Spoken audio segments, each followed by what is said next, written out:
Donc, quand on loue en meublé de tourisme, on déclare quoi, dans quel régime et surtout, qu'est-ce qui change depuis le 1er janvier 2026 ? On déclare quoi? On déclare surtout comment? Parce qu'en fait, on voit encore beaucoup d'erreurs et beaucoup de confusion. On a encore des propriétaires qui louent en location meublée et qui déclarent leurs revenus en catégorie revenus fonciers comme une location nue.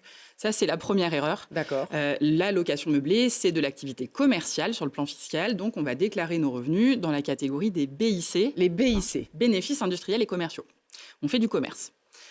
Ensuite, on va choisir le régime. C'est-à-dire que est-ce qu'on va déclarer en micro-BIC ou en BIC réel? Si je choisis le micro, là, c'est un forfait. Donc, je vais poser mes loyers sur ma déclaration de revenus et je vais avoir un abattement. Je vais en parler juste après. Ou alors, j'opte pour le réel. Et là, pour le coup, je vais calculer un résultat dit au réel. Donc, je vais prendre mes loyers, je vais pouvoir déduire mes charges.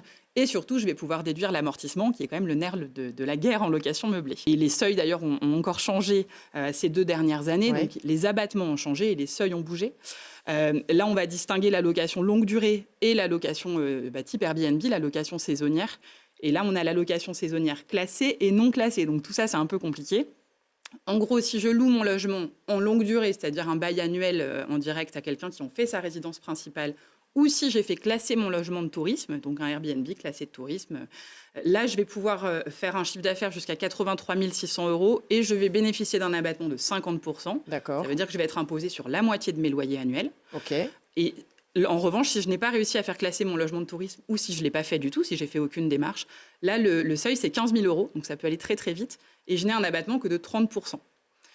Voilà, donc soit je fais vraiment classer mon logement, soit je vais avoir tendance à faire du réel parce que ça va être plus intéressant. Je vais basculer sur du réel et me faire accompagner par un professionnel.